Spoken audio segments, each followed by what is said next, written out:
Scripture this morning is from Mark chapter 1. Mark chapter 1.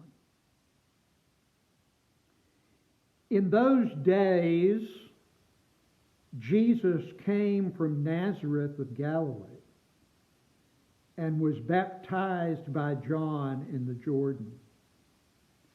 And just as he was coming up out of the water, he saw the heavens torn apart and the Spirit descending like a dove on him.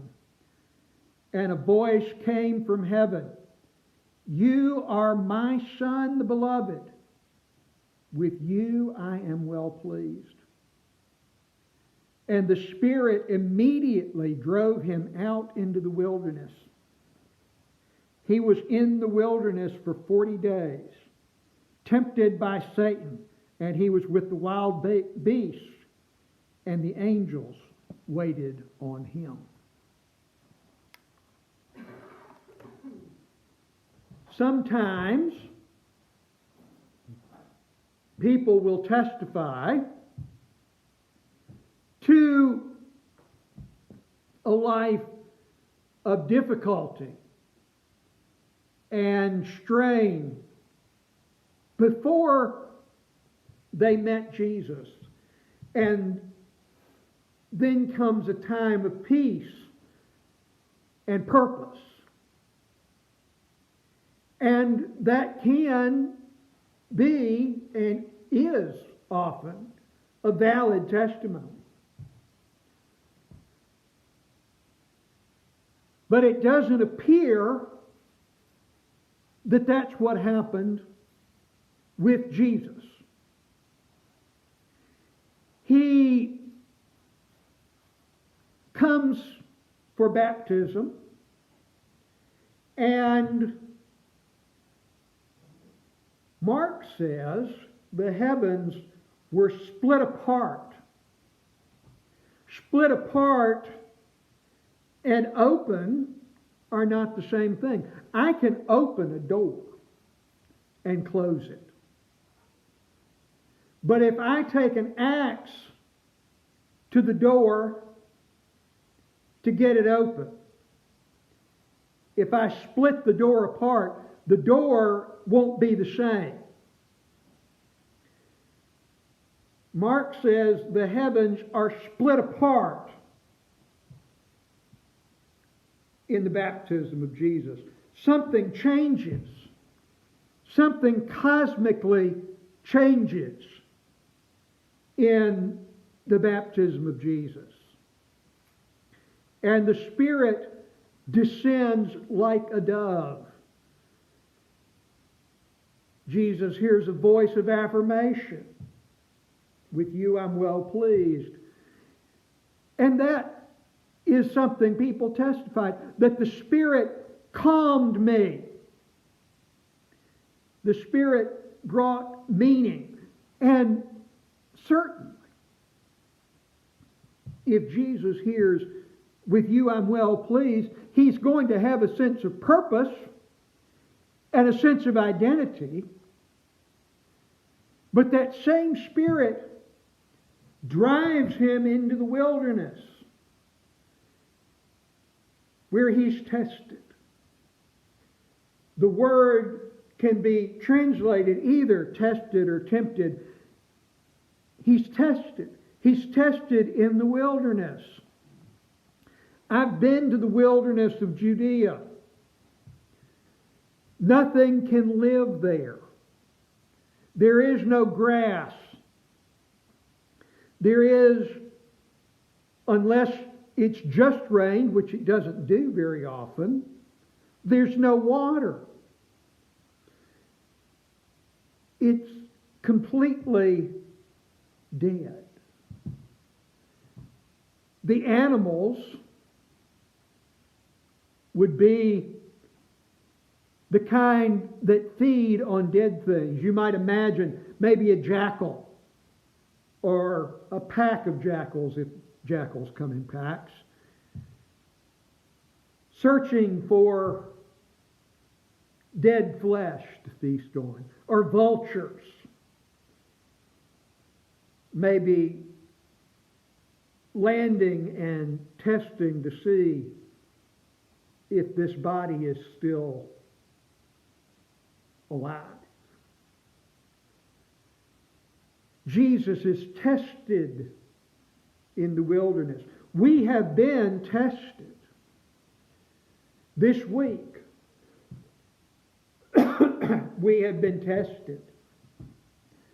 Not as badly here as in other places, but what people count on: heat, light, water.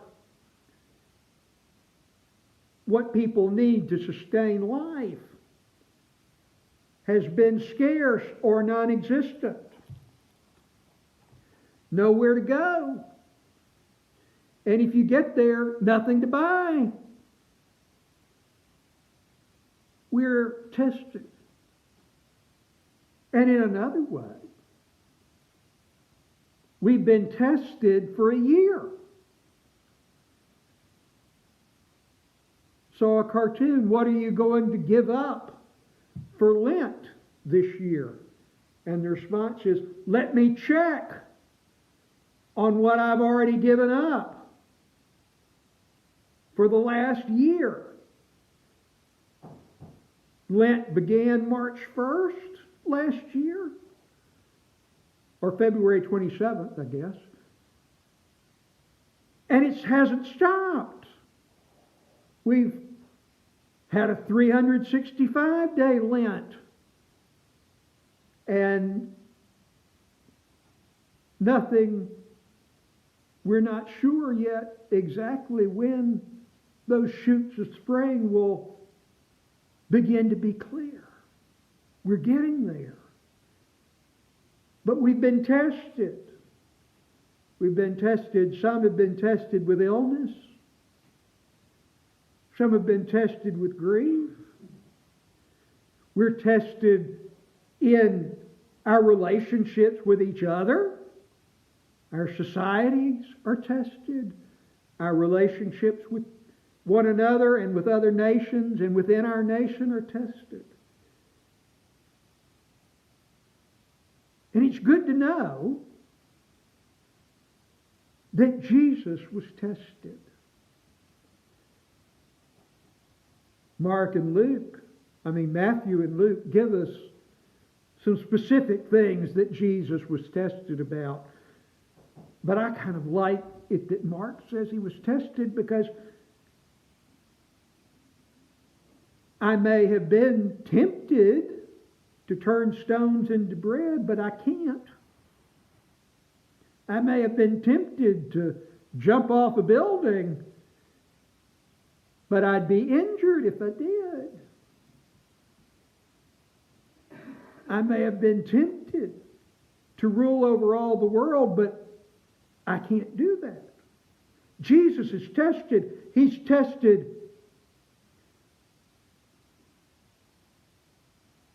the way we've been tested, with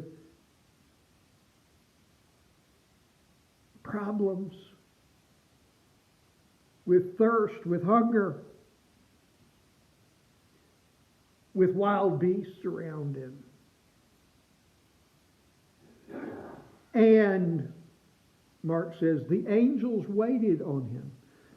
And I wonder, do they wait on him the way a server would wait on us? What will you have? What do you have to drink? What are you going to order? Or they waited with him to see how he'd get along. Waited to see what his response would be. Jesus is tested as we are, but he is surrounded by the presence of God. The Spirit of God has driven him out there and hasn't left him alone. We're being tested.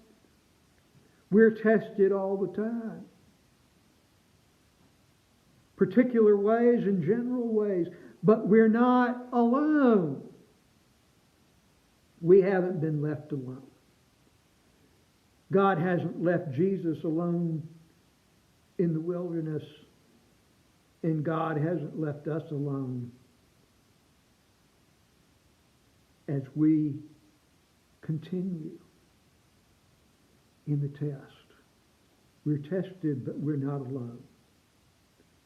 Jesus is tested, but he's not alone.